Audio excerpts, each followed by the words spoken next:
Olá, hoje nós vamos falar sobre o trabalho no Conselho Estadual de Defesa do Consumidor, o CONDECOM, e também algumas atuações do agronegócio. Nesse mundo jurídico aí tem muitas questões, mas a gente vai tentar trazer algumas informações importantes para você que atua, para você que também precisa de orientação. A nossa convidada de hoje é a advogada Joeli Castelli, que é especialista em direito civil, processo civil, está aí hoje presidente do conselho, né, do CONDECOM. Obrigada por ter aceito o nosso convite, bem-vinda. Muito obrigada, eu que agradeço a oportunidade.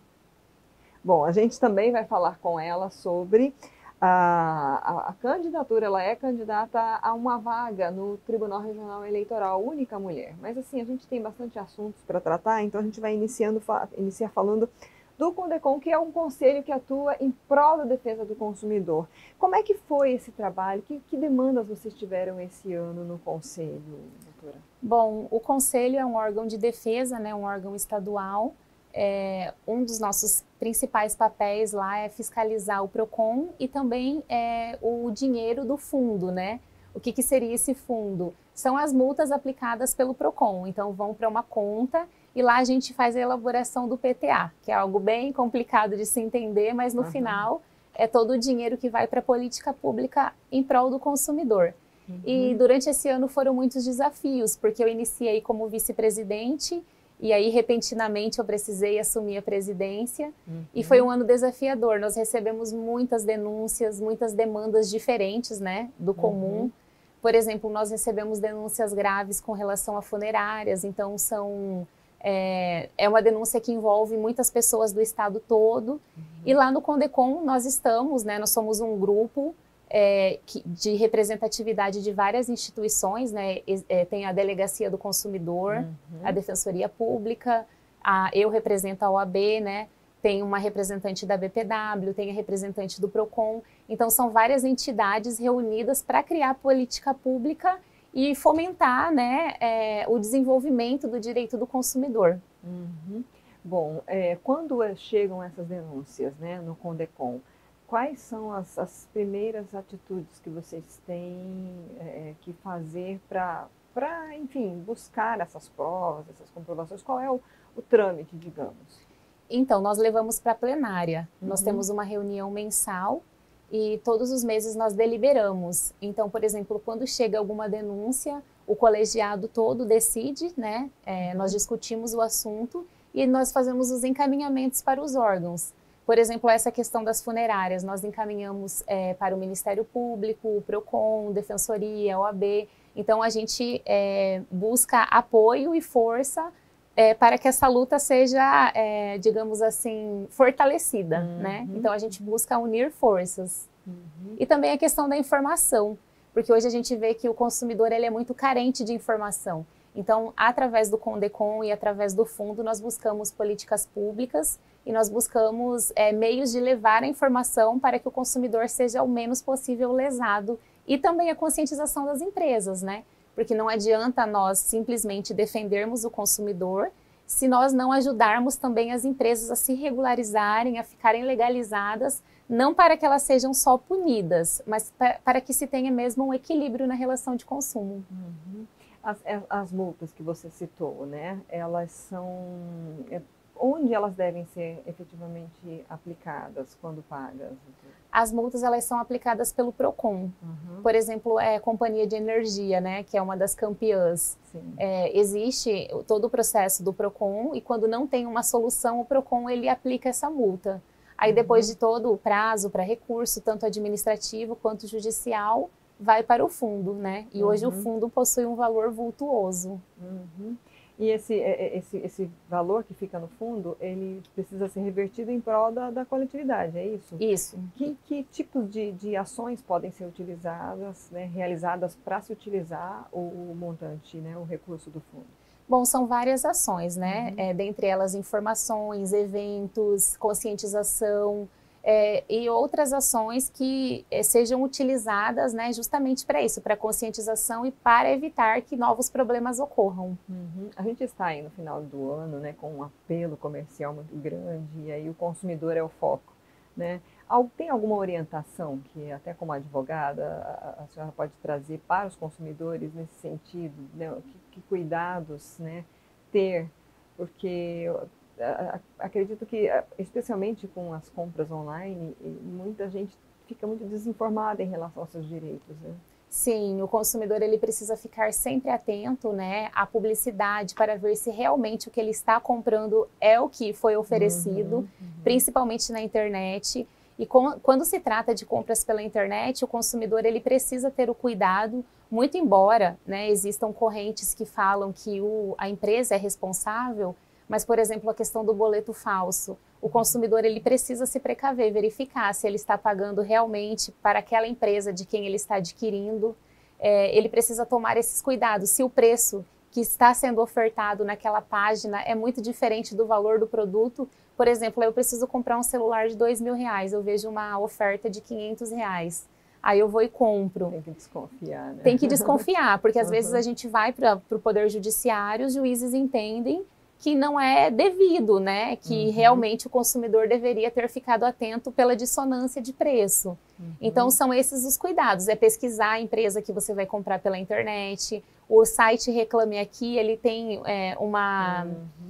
ele tem uma estatística bem real, né? Do que realmente existem, né? Se as empresas estão cumprindo os direitos, se tem resposta.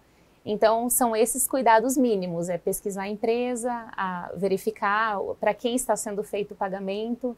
Hoje, no Condecon, o nosso maior problema, a nossa luta está focada nas fraudes bancárias, porque praticamente 100% dos consumidores são clientes de bancos, né? Então, hoje se tem muitas taxas, muitos produtos. Uma luta nossa é, se possível, ainda acabar com o cartão RMC, que é aquele cartão de empréstimo consignado que geralmente quem é aposentado, pensionista tem, quem é funcionário público, que hoje a gente vê parte do salário das pessoas comprometido com empréstimos. Então nós estamos fazendo um trabalho bem forte de conscientização e também tentando demonstrar, né, para a justiça realmente quando os bancos agem de má fé, porque às vezes as pessoas não querem contratar e elas se veem obrigadas, muitas vezes elas não pedem e o dinheiro cai na conta delas. Isso é terrível, né? Porque existe aí uma grande parcela da população que ainda tem dificuldade para lidar com as tecnologias, por exemplo, né? E muitas dessas informações chegam e a pessoa às vezes não consegue nem interpretar aquilo e quando vê ela está contratando algo que ela não pediu. Isso aí acaba tendo que ser decidido na justiça. Há alguma possibilidade, né? Eles, no caso dos bancos, eles estão abertos, digamos, a negociações ou acaba mesmo tendo que judicializar? Bom, geralmente o consumidor ele procura o PROCON. Quando não se tem essa resposta ou um acordo no PROCON, vai para o Poder Judiciário. Mas não são todos. Existem pessoas tão humildes que elas têm o receio, o medo de ingressar na justiça. Até porque quando a ação ela não é bem feita, quando não é um advogado de confiança que coloca exatamente o que precisa ser pedido da maneira correta, o consumidor ele ainda pode ser condenado em litigância de má-fé. Então, realmente é algo muito sério isso. Quanto tempo tem durado esses processos da área do consumidor? Olha, não tem como precisar, né? Pela lei ele seria muito rápido, mas nós temos processos que demoram de 6 meses até 2 anos ou mais. A maioria é juizado especial? Às vezes não, depende do valor, né? O valor do empréstimo. Por exemplo, quando se trata, por exemplo, de financiamento imobiliário, aí não tem carros como... também, né? Carros, não tem como ir para o juizado especial por conta do valor da causa.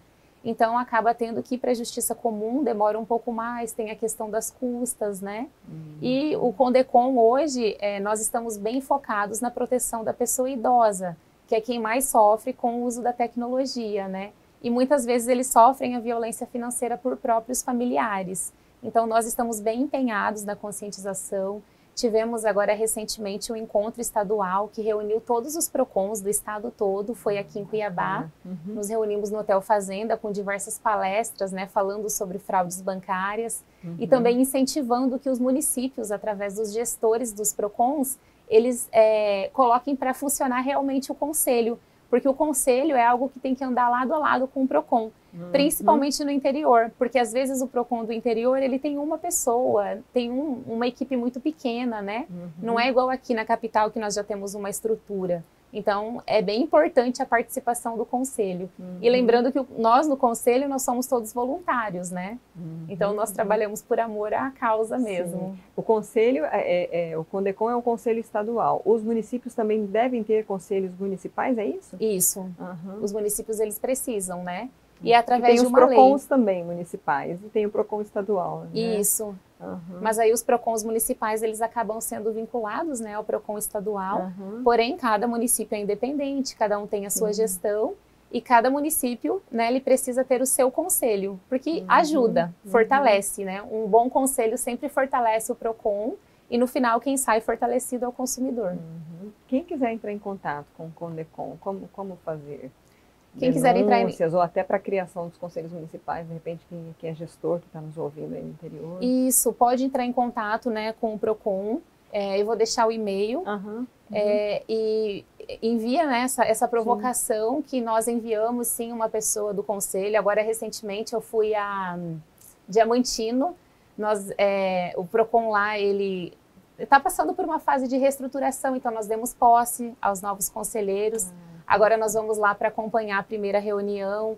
Então, a reunião do conselho, geralmente ela é feita online. Então, quem tiver interesse e quiser participar, pode enviar um e-mail para a gente. Nós enviamos o link. E é possível, sim, que o consumidor ele possa participar desse momento. Bom, então fica essa dica. Eu vou mudar um pouquinho de assunto, porque é uma das atuações da doutora Joelle é justamente no agronegócio, né? E eu acredito, assim, até daria para ser uma entrevista à parte, né? Mas eu queria trazer um pouco aí sobre as maiores demandas que têm ocorrido, porque algo assim envolve direito comercial, direito tributário, direito internacional. Como é que estão essas demandas aqui no estado, né, dentro da sua experiência? Olha, o agronegócio é algo que vem crescendo a cada dia mais. Na verdade, sempre foi muito forte. Hoje está em foco, mas sempre tiveram demandas. Então, quais que são as maiores demandas do agro? São questões bancárias.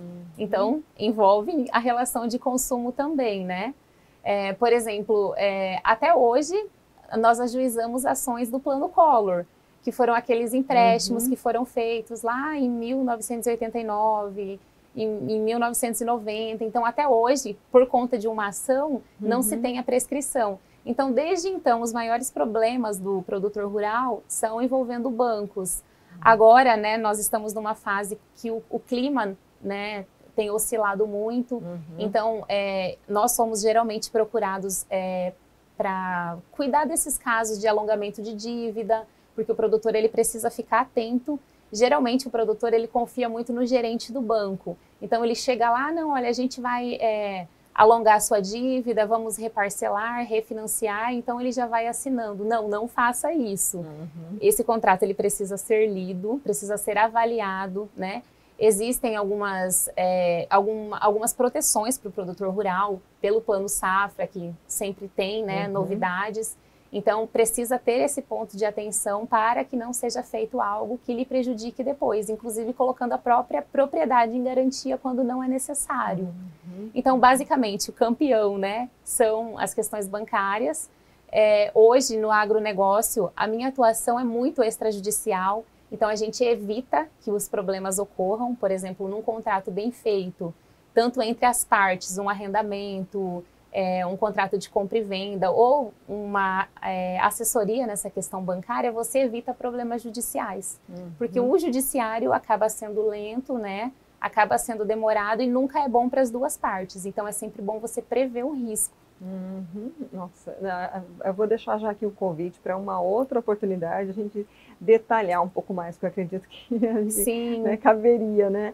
Principalmente na gestão, né? Porque hoje nós temos o grande produtor rural e temos o pequeno. Então, existem políticas para o grande e existe para o pequeno. Mas o médio, ele fica desassistido. Então, o que precisa ser feito? Implantado uma gestão mesmo. E cada vez mais os produtores eles precisam ter acesso à tecnologia, acesso a tudo que tem de novidade para que ele não fique desassistido, né? Bom, antes da gente encerrar, eu gostaria de falar um pouco aí dessa sua, né, intenção de se tornar juíza eleitoral, né? Você é uma das candidatas, né, ao cargo de juiz substituto no TRE e a única mulher de 13 candidatos, né? O que assim a inspirou para buscar, para almejar essa função, que até é algo totalmente diferente do seu, né, da sua atuação? Então, eu sempre gostei muito de política, né? Eu vim de uma família política. Na minha infância, nós meus pais, meus tios, eles viviam no meio político. Depois de um tempo, isso acabou, nós viemos para o Mato Grosso. Eu nasci numa cidade chamada Marmeleiro. É uma cidade bem pequenininha no Paraná, mas eu não basta ser de Marmeleiro, eu sou da zona rural de Marmeleiro. Nossa. Então, realmente é um lugar bem distante. Então, nós viemos para o Mato Grosso e tudo, eu estudei, né, toda a bagagem que eu tenho com relação à parte jurídica, à parte curricular, então, foi aqui no nosso estado. E eu sempre gostei muito de política. Porém, eu nunca atuei na área eleitoral porque é uma área muito fechada, uma área muito masculina. E agora, como teve essa oportunidade, é algo que eu sempre gostei, tanto de política quanto do direito eleitoral, eu vi como uma grande oportunidade, ainda mais nesse momento, né, que o TRE já tem 2 mulheres, né, a presidente, tem também a vice, e é um momento onde se fala muito de paridade, de equidade, e hoje nós mulheres somos 52% do eleitorado, porém temos uma representatividade muito pequena. E eu espero sinceramente, né, que com imparcialidade eu consiga, que eu consiga alcançar esse cargo e fazer realmente o melhor, porque as minhas intenções nesse cargo são as melhores. Que bacana. Como é que é o trâmite para a escolha dessa vaga? Teve o edital de abertura, os requisitos, né, são acima de 10 anos de advocacia, tem que ter notório saber jurídico, a reputação também ilibada. Então, dessa lista, né, que são 13 inscritos, o Tribunal de Justiça escolhe 3 nomes, e após vai para o presidente da República, porque a Justiça Eleitoral ela é da União. Então muita gente pergunta, né, por que não é o governador que escolhe, assim como são os cargos de desembargador, né? Mas a Justiça Eleitoral ela é uma justiça, ela faz parte da Justiça Federal. Então por isso que é a escolha do presidente da República. Então agora, né, o trâmite... Isso vai ser 2024. Isso, 2024. A vaga, né, que hoje atualmente é ocupada pelo Dr. Abel Esguarese, um advogado de Lucas do Rio Verde, ela libera em março. Então, em março que assume a nova pessoa. Tá só, é alguma questão que a gente não abordou, que a senhora queira trazer para a gente encerrar? Ou então, divulgar também onde encontrá-la, né? Suas redes sociais, escritório, tem programa chegando aí? Tem o programa Na Balança, é um programa onde nós levamos informações jurídicas para o produtor rural, né? Como eu disse, o produtor rural ele é carente de informação, então a gente procura levar dicas, noções de direito de forma simples, de forma descomplicada. Recentemente nós falamos sobre regularização fundiária e tudo mais. Então, às vezes, o produtor ele é tão prejudicado por uma falta de informação. Então, esse é o intuito do programa Na Balança, que logo, logo vem ao ar. Eu trabalho, né, nas minhas redes sociais, Joelle Castelli. Lá eu posto dicas, sempre que eu consigo, eu levo algo de novo também. Tá ótimo, muito obrigada. Eu que agradeço pelo convite, estou sempre à disposição. Obrigada. Nós ouvimos a advogada Joelle Castelli, só procurar, então, por esse nome, né, com Joelle com I no final, Castelli com 2 L's e I, para você, nas redes sociais, se quiser acompanhá-la, buscar as informações. E fica essa dica, então, para você divulgar e compartilhar o trabalho. Ela é presidente do Conselho Estadual de Defesa do Consumidor, então ela tratou aqui um pouco sobre o trabalho do Conselho, falou um pouco do agro, trouxe aí algumas questões importantes, que a gente pode até voltar a falar, né, aqui, mas eu convido você a curtir e compartilhar essa entrevista. Ela está disponível no nosso canal do YouTube e no site RD News. Acesse rdtv.news no Instagram, marque. Obrigada pela audiência, até a próxima.